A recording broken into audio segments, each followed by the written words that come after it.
എല്ലാവർക്കും നമസ്കാരം. ഞാൻ doctor Binu Shankar, natural healing centre, Koyilandy, Kozhikode. നമുക്ക് നമ്മുടെ പ്രകൃതി അറിയുമോ? അറിഞ്ഞ് ജീവിച്ചാൽ രക്ഷപ്പെട്ടു എന്നതാണ് ഇന്നത്തെ എൻ്റെ വിഷയം. നമ്മുടെ പ്രകൃതി എന്ന് പറഞ്ഞാൽ എന്താണ്? പ്രകൃതി എന്ന വാക്കിൻ്റെ അർത്ഥം എന്താണ്? പ്ര എന്നാൽ പൂർണ്ണമായത് എന്നും കൃതി എന്നാൽ രചന എന്നുമാണ് അർത്ഥം. പൂർണ്ണമായ കൃതിയാണ് പ്രകൃതി. പ്രകൃതിയിലെ ഓരോ ജീവജാലങ്ങളും ഒരു പൂർണ്ണമായ കൃതിയാണ് എന്ന് വേണമെങ്കിൽ പറയാം. നമുക്കറിയാം, പ്രകൃതിയിലെ എല്ലാ സൃഷ്ടികളും ജീവജാലങ്ങളും എല്ലാം പരസ്പരം ബന്ധപ്പെട്ട് കിടക്കുന്നു. ഭൂമിയിലെ എല്ലാ ജീവജാലങ്ങളും പ്രകൃതിയുടെ അതാത് ജീവിയുടെ പ്രകൃതം അനുസരിച്ച് ജീവിക്കുന്നു. പ്രകൃതി കൊടുത്തതാണ് ഓരോ ജീവജാലങ്ങൾക്കും വ്യത്യസ്ത തരത്തിലുള്ള പ്രകൃതങ്ങളും കഴിവുകളും എല്ലാം. എല്ലാ ജീവജാലങ്ങളും ഇതനുസരിച്ച് ജീവിക്കുമ്പോൾ ഇതൊന്ന് വളരെ വ്യത്യസ്തനായി ജീവിക്കുന്ന ഒരു ജീവിയാണ് ശരിക്കും മനുഷ്യൻ. അതുകൊണ്ട് തന്നെ അവന് അതിൻ്റേതായിട്ടുള്ള എല്ലാ പ്രയാസങ്ങളും രോഗങ്ങളും ദുരിതങ്ങളും എല്ലാം അനുഭവിക്കുന്നു. നമുക്കറിയാം, ഭൂമിയിൽ വിശപ്പില്ലെങ്കിൽ ആഹാരം കഴിക്കുന്ന ഒരു ജീവി ഏതാണെന്ന് ചോദിച്ചാൽ പലപ്പോഴും ഞാൻ പല ക്ലാസ്സിലും ചോദിക്കാറുണ്ട്. ഉടനെ തന്നെ എനിക്ക് ഉത്തരം കിട്ടും, മനുഷ്യൻ എന്നാണ്. കാരണം ഭൂമിയിൽ വിശപ്പില്ലെങ്കിൽ ആഹാരം കഴിക്കുന്ന ഏക ജീവി മനുഷ്യനാണ്. ശരിക്കും ഈ വിശപ്പില്ലായ്മ ആരുണ്ടാക്കുന്നതാണ്? നമ്മൾ ഉണ്ടാക്കുന്നതല്ല. അത് നമ്മുടെ ബോഡി, നമ്മുടെ ശരീരം, നമ്മുടെ പ്രകൃതം ഉണ്ടാക്കുന്നതാണ്. നമ്മുടെ പ്രകൃതം ഉണ്ടാക്കുന്ന ഈ വിശപ്പില്ലായ്മയെ അംഗീകരിക്കുകയാണ് എല്ലാ ജീവജാലങ്ങളും ചെയ്യുന്നതെങ്കിൽ മനുഷ്യൻ മാത്രം അതിന് ഓപ്പോസിറ്റായിട്ട് ജീവിക്കുന്നു. ജനനം മുതൽ മരണം വരെ നിരന്തരം പ്രവർത്തിച്ചു കൊണ്ടിരിക്കുന്ന നമ്മുടെ ആന്തരിക അവയവങ്ങൾക്ക് വിശ്രമം ആവശ്യമാണെന്ന് തോന്നുമ്പോൾ നമ്മുടെ പ്രാണശക്തി, ജീവശക്തി വിശപ്പില്ലാതെയാക്കും. നമ്മുടെ ഇന്നത്തെ ഒരു ആഹാര രീതി അങ്ങനെയാണ്. ഒരു റെസ്റ്റും ഇല്ലാതെ നമ്മുടെ ആമാശയത്തിലേക്ക് കണക്കില്ലാതെ പലതും നമ്മൾ ശ്രദ്ധിക്കാതെ, നമ്മൾ പല ചേരുവകളൊന്നും നോക്കാതെ നമ്മൾ കഴിച്ചിടുകയാണ്. അങ്ങനെ ഓവർലോഡായിരിക്കുന്ന ഡൈജസ്റ്റീവ് സിസ്റ്റത്തിന് റെസ്റ്റ് ആവശ്യമാണെന്ന് തോന്നുമ്പോൾ നമ്മളെ ബോഡി തന്നെ ഉണ്ടാക്കുന്ന ഒരു ഫീലിംഗ് ആണ് ശരിക്കും ഈ വിശപ്പില്ലായ്മ. പക്ഷേ ഈ വിശപ്പില്ലായ്മയെ തിരിച്ചറിയാതെ അല്ലാതെ അതിനെ ഗൗനിക്കാതെ നമ്മൾ വീണ്ടും വീണ്ടും ആഹാരം അകത്താക്കാൻ ശ്രമിക്കുന്നു. എന്നാൽ മനുഷ്യൻ വിശപ്പില്ലെങ്കിൽ ആഹാരം കഴിക്കുമെന്ന് പറഞ്ഞെങ്കിലും കുട്ടികൾ ഇതിന് വിപരീതമാണ്, അല്ലേ? കൊച്ചു കുട്ടികളൊക്കെ പലപ്പോഴും വിശപ്പില്ലെങ്കിൽ ആഹാരം കഴിക്കാറില്ല. പല അമ്മമാരും എൻ്റെ അടുത്ത് വന്ന് പറയാറുണ്ട്, എൻ്റെ കുട്ടി ഒരു ആഹാരം കഴിക്കുന്നില്ല, 1 മാസത്തിലേറെയായി, ഇല്ല 2 മാസത്തിലേറെയായി എന്നൊക്കെ പറയും. അപ്പം ഞാൻ ചോദിക്കും, കുട്ടി കളിക്കുന്നുണ്ടോ? ഓ, കളിക്കുന്നുണ്ടോ? മഹാവികൃതിയാണെന്ന് പറയും. ഈ മഹാവികൃതിയായി കളിക്കുന്ന കുട്ടിക്ക് എന്തെങ്കിലും രോഗമുണ്ടോ?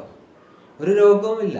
കാരണം ഇൻറ്റേർണൽ ഡൈജസ്റ്റീവ് സിസ്റ്റം നമുക്കറിയാം, നമുക്ക് 12 സിസ്റ്റങ്ങളാണുള്ളത്. അതിൽ ഈ ഡൈജസ്റ്റീവ് സിസ്റ്റം, അതായത് നമ്മുടെ ദഹനേന്ദ്രിയത്തിനാണ് ഏറ്റവും കൂടുതൽ പ്രാണശക്തി, ജീവശക്തി വിനിയോഗിക്കുന്നത്. ആ സ്ഥാനത്ത് എന്തെങ്കിലും ഒരു അപാകത വരുമ്പോൾ അത് പരിഹരിക്കാൻ വേണ്ടി നമ്മുടെ പ്രാണൻ, ജീവൻ, നമ്മുടെ പ്രകൃതി അല്ലെങ്കിൽ നമ്മുടെ പ്രകൃതം എന്ന് തന്നെ വേണമെങ്കിൽ പറയാം, ആ നമ്മുടെ പ്രകൃതം എന്ത് ചെയ്യുന്നു? വിശപ്പില്ലായ്മയെ ഉണ്ടാക്കുന്നു. പക്ഷേ ആ വിശപ്പില്ലായ്മയെ നമ്മൾ അംഗീകരിക്കാതെ പോകുന്നു. ഭൂമിയിലെ മറ്റ് ജീവജാലങ്ങളൊന്നും അങ്ങനെ ഇല്ല. നമ്മൾ പഠിക്കേണ്ടതാണ്. നമ്മൾ ഈ ആടുമാടുകളെയൊക്കെ വളർത്തി ജീവിച്ചിരുന്നവർക്ക് ആ കാര്യം വളരെ കൃത്യമായിട്ട് മനസ്സിലാവുന്നതാണ്. അപ്പോൾ നമ്മൾ ശ്രദ്ധിക്കേണ്ട ഒരു കാര്യം എന്ന് വെച്ചാൽ, നമ്മൾ പലപ്പോഴും നമ്മളിലേക്കൊന്ന് തിരിഞ്ഞ് ശ്രദ്ധിക്കേണ്ടതുണ്ട്. നമ്മുടെ ആഗ്രഹത്തിൻ്റെയും അതുപോലെ ബുദ്ധി തലത്തിൽ തന്നിരിക്കുന്ന ചില തെറ്റായ കണ്ടീഷനുകളുണ്ട്. അതിലൊന്നാണ് സമയത്തിന് ഭക്ഷണം കഴിക്കണം. അങ്ങനൊരു സമയമില്ല. നമ്മുടെ ഈ പ്രകൃതി കാഴ്ചപ്പാടിൽ പറഞ്ഞാൽ നിങ്ങൾ ഭക്ഷണം കഴിക്കേണ്ട സമയം എന്ന് പറഞ്ഞാൽ നിങ്ങൾക്ക് വിശപ്പുണ്ടാകുമ്പോഴാണ്. ഭക്ഷണം കഴിക്കാൻ പ്രത്യേക സമയം. അപ്പോൾ സമയത്തിന് ഭക്ഷണം കഴിക്കണം എന്ന് പറഞ്ഞിട്ട് വിശപ്പില്ലെങ്കിലും കൃത്യസമയത്ത് കഴിക്കാൻ ശ്രമിക്കുക. ഇനി കൃത്യസമയത്ത് കഴിച്ചിട്ടില്ലെങ്കിൽ അസിഡിറ്റി വരുമെന്ന് പറയുക. അസിഡിറ്റി വരാൻ കാരണം വേറെ കുറേ കാരണങ്ങൾ അവിടെ അവശേഷിക്കുന്നുണ്ട്. അതിലേക്ക് ഞാൻ പോകുന്നില്ല. അടുത്ത വീഡിയോയിൽ നമുക്ക് അതിനെക്കുറിച്ച് ചർച്ച ചെയ്യാവുന്നതാണ്. അസിഡിറ്റി ഉണ്ടാകുന്നത് നമ്മുടെ ശീലം കൊണ്ടാണ്, അല്ലാതെ നമ്മൾ ആഹാര സമയം തെറ്റിയിട്ടുണ്ടാകുന്ന ഒരു സംഭവമല്ല അസിഡിറ്റി എന്നുള്ളത്. അതുകൊണ്ട് നമ്മൾ വളരെയധികം ശ്രദ്ധിക്കേണ്ട വിഷയം എന്ന് പറഞ്ഞാൽ, നമുക്ക് സ്വസ്ഥമായി ശാന്തമായി ഒരിടത്ത് ഇരുന്ന് നമ്മൾ ഈ കാര്യം ഒന്ന് ചിന്തിച്ച് നോക്കുക. ഞാൻ പറയുന്നത് ശരിയാണോ തെറ്റാണോ? നിങ്ങളൊന്ന് സ്വയം നിങ്ങളോട് തന്നെ ഒന്ന് ചോദിക്കുക. നിങ്ങളെല്ലാവരും വിശന്നിട്ടാണോ ഭക്ഷണം കഴിക്കുന്നത്? അത് വലിയൊരു ക്വസ്റ്റ്യൻ ആണ്. എല്ലാവരും വിശന്നിട്ടാണോ ഭക്ഷണം കഴിക്കുന്നത്? വിശപ്പില്ലെങ്കിൽ നിങ്ങൾ കഴിക്കാറില്ലേ? അതാണ് ഇവിടുത്തെ ഇന്നത്തെ വിഷയം. ഒരു യാന്ത്രികമായിട്ട് നമ്മളിങ്ങനെ ഭക്ഷണം കഴിച്ചു പോകുന്നു. യാന്ത്രികമായിട്ട് നമ്മൾ ഭക്ഷണം കഴിച്ചു പോകുന്ന പോലെ തന്നെ നമ്മൾ മാനസിക തലവും അതുപോലെ തന്നെ ആക്കി മാറ്റിയിരിക്കുന്നു. പലർക്കും ചിന്താശേഷി വരെ കുറഞ്ഞു പോയിരിക്കുക. നമ്മളെല്ലാം ഒന്നും മാധ്യമങ്ങൾ, മീഡിയാസുകൾ നയിക്കുന്ന ഒരവസ്ഥയിലേക്ക് നമ്മൾ മാറിക്കൊണ്ടിരിക്കുകയാണ്. അപ്പം നമ്മൾ ഓരോരുത്തരും എന്ത് ചെയ്യേണ്ട ആവശ്യമുണ്ട്? നമ്മുടെ ഇന്നർ പവർ എന്താണെന്ന് അറിയേണ്ടതുണ്ട്. അതിനെക്കുറിച്ച് ചിന്തിക്കേണ്ടതുണ്ട്.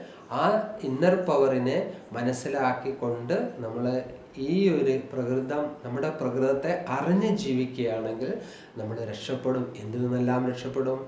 നമ്മൾ ആരോഗ്യ പ്രശ്നങ്ങളിൽ നിന്ന് രക്ഷപ്പെടും എന്ന് മാത്രമല്ല, സാമ്പത്തിക പ്രശ്നങ്ങളിൽ നിന്ന് രക്ഷപ്പെടും. അതുപോലെ ജീവിതത്തിലെ സക്സസ് വരെ ഉണ്ടാക്കാൻ നമുക്ക് അത് സാധ്യമാണ്. അതിന് നമ്മുടെ ഇന്നർ ഫീലിംഗ് അറിഞ്ഞു തുടങ്ങിയാൽ.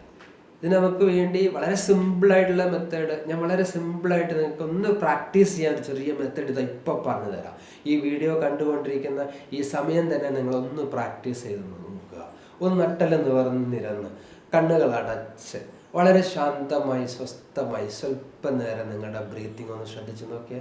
ഇപ്പോൾ ഈ വീഡിയോ കണ്ടുകൊണ്ടിരിക്കുമ്പോൾ തന്നെ വേണമെങ്കിൽ ഒന്ന് അവിടെ പോസ് ചെയ്ത് വെച്ചിട്ട് നിങ്ങൾ ബ്രീത്തിങ് ഒന്ന് ശ്രദ്ധിച്ച് നോക്കിയാൽ. സ്വല്പം നേരം നിങ്ങളെ ബ്രീത്തിങ് ശ്രദ്ധിക്കുന്ന സമയത്ത് നമുക്ക് എന്തോ ഒരു സുഖം ഫീൽ ചെയ്യുന്നുണ്ട്. നമ്മൾ ഇന്നർ ഫീലിംഗ് ഇത്രയും വലുതാണ്. അപ്പോൾ അതിലേക്ക് നമ്മൾ ശ്രദ്ധിക്കുമ്പോഴാണ് നമുക്ക് യഥാർത്ഥത്തിൽ നല്ല ആരോഗ്യവും നല്ല മനസ്വസ്ഥതയും ഒക്കെ ഉണ്ടാവുക. അപ്പോൾ നമ്മൾ ജീവിതത്തിൽ രക്ഷപ്പെടാൻ നിങ്ങൾ എന്ത് ചെയ്യണം? നമ്മുടെ പ്രകൃതിയെ, നമ്മുടെ പ്രകൃതത്തെ അറിഞ്ഞ് ജീവിക്കുക എന്ന് പറഞ്ഞുകൊണ്ട് ഞാൻ വാക്കുകൾ അവസാനിപ്പിക്കുന്നു. ഇഷ്ടമായെങ്കിൽ ലൈക്ക് ചെയ്യുക, ഷെയർ ചെയ്യുക, സബ്സ്ക്രൈബ് ചെയ്യുക. നന്ദി, നമസ്കാരം.